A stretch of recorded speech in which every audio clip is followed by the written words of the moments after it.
essa pergunta é inevitável, né, Cláudia? Acho que todo mundo deve ter te perguntado pelo menos umas 50 vezes isso. Como é ser mulher e ser a head de tecnologia numa empresa que hoje é a maior do Brasil no segmento dela, né? Como é liderar? Você deve ter muito mais liderado os homens do que mulheres, né? Depois a gente vai falar sobre isso, de como é a política lá na Pets, etc. Mas como é ser uma mulher que é autoridade máxima em tecnologia dentro de uma empresa desse tamanho? Essa pergunta ela é tão forte na minha vida que eu comecei a fazer o mestrado e ela virou minha tese de pesquisa. Então, a minha linha de pesquisa é a participação das mulheres no mercado de tecnologia e os fatores que ajudam e que atrapalham. Porque o pessoal falou, nossa, tantas vezes, como você chegou. E é interessante porque quando você tem um foco muito grande na capacidade de entrega, na qualidade do que você está fazendo, no espírito de serviço para os seus clientes, que eu acho que sempre foi uma característica que eu tive muito forte, porque eu gosto de gente, porque eu gosto de trabalhar, porque eu gosto de entregar as coisas, você não pensa muito. Porque a competência ela não tem gênero. Você só vai.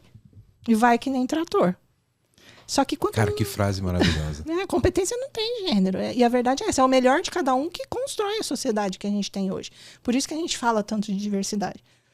Mas você vai que nem um trator. Né? Eu só fui. Só que quanto mais você sobe, mais você começa a perceber alguns entraves e alguns desafios. Isso apareceu muito na minha pesquisa e apareceu muito na minha história de vida. Dificuldade de promoção, pessoas interrompendo o tempo todo. A gente tem isso, não é lenda. Isso existe para as mulheres. Você tem que se provar. Isso são vieses comprovados, né? Isso saiu muito na minha pesquisa, o viés de comprovação. E é interessante porque a mulherada também tem viés, tá? Então, eu estava estudando esse tema há uns 3 anos e eu fui fazer uma entrevista recente agora. E era uma posição extremamente técnica, muito técnica mesmo. E eu entrevistei um homem, conversei com ele lá 1 horinha, pá. E aí falei, nossa, maravilhoso, sensacional, beleza, vamos pra frente. E eu sempre procuro deixar na lista menor, né, no shortlist, um homem e uma mulher quando tem, né, capacidade técnica para isso. E aí eu fui entrevistar uma mulher para a mesma posição. Eu fiquei sabatinando a menina umas 3 horas. De alguma forma, meu cérebro entrou num processo automático e eu achava muito diferente ela conhecer tecnicamente aquilo. E é automático mesmo. Por isso que não é culpa de homem, não é culpa de mulher, é culpa... E aí tem antropologia envolvida, é culpa de toda... A própria sociedade molda um pouco disso. Né? A sociedade. A gente é meio que pré-programado para isso, né? A gente é pré-programado. Eu dou muito palestra sobre diversidade, né? E de gênero, especificamente de gênero, que é o que eu estou estudando, né? E aí eu peço para levantar a mão. Ó, quem tem filha em idade de escolher universidade? E que queira fazer tecnologia. Tecnologia, vamos combinar, não é glamuroso. Eu já fritei o ovo. Tem uma coisa que não tem glamour. É fazer deploy sexta-feira à noite. Isso, pré-carnaval. Isso. Né, então. Virada de ano novo. Então tem... Qual é o glamour de uma sala de guerra? Não tem glamour nenhum. Dá pra comer uma pizza. Né? Exatamente. É isso, os amigos que você faz, as risadas que você dá. Mas assim, não tem glamour nenhum. Durante a pandemia, eu lembro direitinho, eu no meio de uma reunião executiva, meu filho começou a gritar que queria um lanchinho. Não tinha ninguém trabalhando na minha casa. Lanchinho. O que eu vou fazer, né? Fechei o microfone, fechei a minha câmera, porque eu costumava deixar aberto, e fui fritar o ovo. E aí, alguém, em determinado momento na reunião, perguntou assim... Cláudio, dá pra você abrir a câmera? Eu falei, gente, deixa eu explicar. Só um minutinho, que eu tô com a frigideira na mão. É porque eu tô fritando um ovinho. E eu tive que falar. Então, assim, já é difícil a área de tecnologia para um homem. Para a mulher, que tem um fator biológico, porque a gente sempre vai ser mãe. A mãe não é pai. É diferente, a gente sabe disso. Né? O nível de responsabilidade, o nível de dedicação. E isso é biologia. Né? Dá para se explicar biologicamente falando. Então, esse equilíbrio... que não dá para ser equilibrado, tem sempre um pratinho caindo, ele é muito complicado. E aí, a gente não tem modelo, porque são pouquíssimas mulheres na área de tecnologia. Inclusive, tem um grupo chamado MCIO, onde a gente tem a Ione, que é a presidente, e eu faço parte desse grupo. A gente tem mais de 200 mulheres associadas lá, justamente com a intenção de alavancar as carreiras das mulheres em tecnologia e fazer com que mais mulheres se tornem CIOs. Então é interessantíssimo, porque a falta de modelo, a falta de glamour, faz com que as meninas escolham outras coisas. Então, quando eu falo que a gente fala de diversidade de gênero na área de tecnologia, ou de participação das mulheres na área de tecnologia, a gente está falando na hora errada. Porque antes de você querer 50 do seu time, primeiro que você tem que cuidar bem da uma que está lá dentro. Exato. E nem sempre isso é verdade. Sim.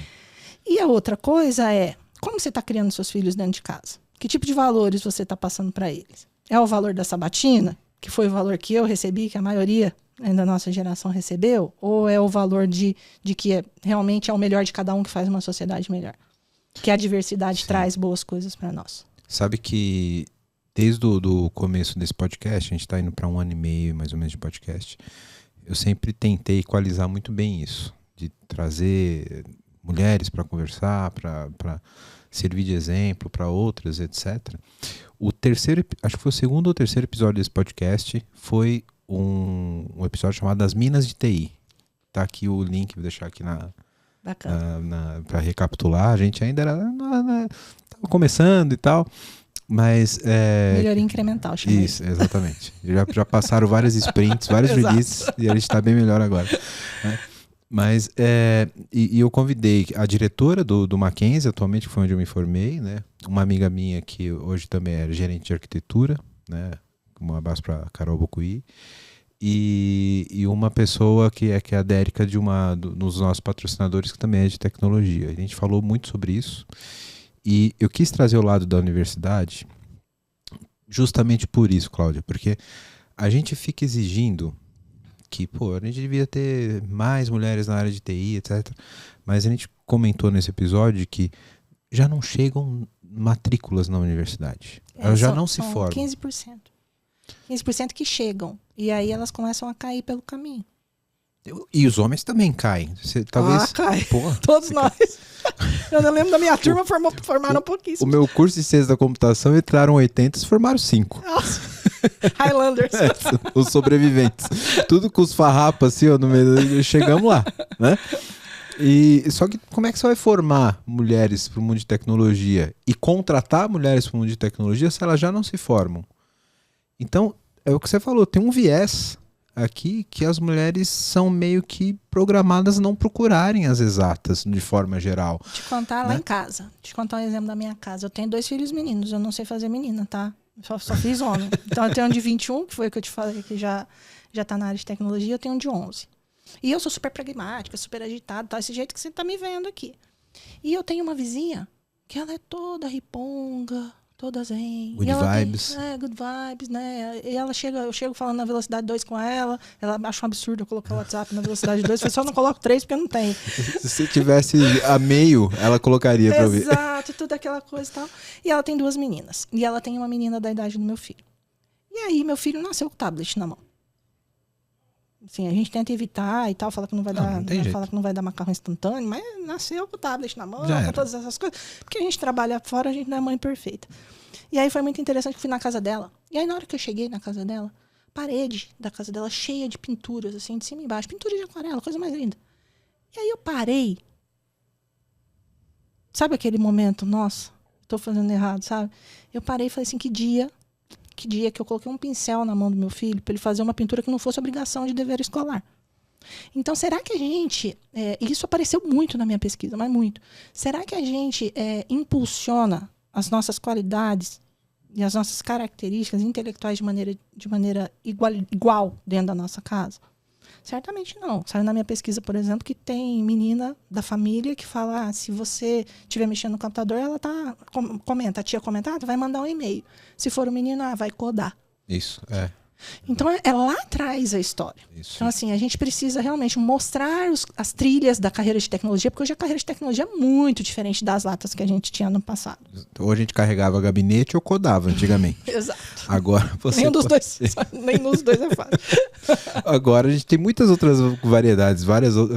O ágil trouxe uma série de papéis importantes para a área de TI que tem espaço para todos os perfis, né? E são papéis complementares. Então, papel que exige sensibilidade, papel que exige olho artístico, que olha para a jornada do cliente. Então, a gente tem um caminho maravilhoso aí para seguir. Será que todo mundo conhece?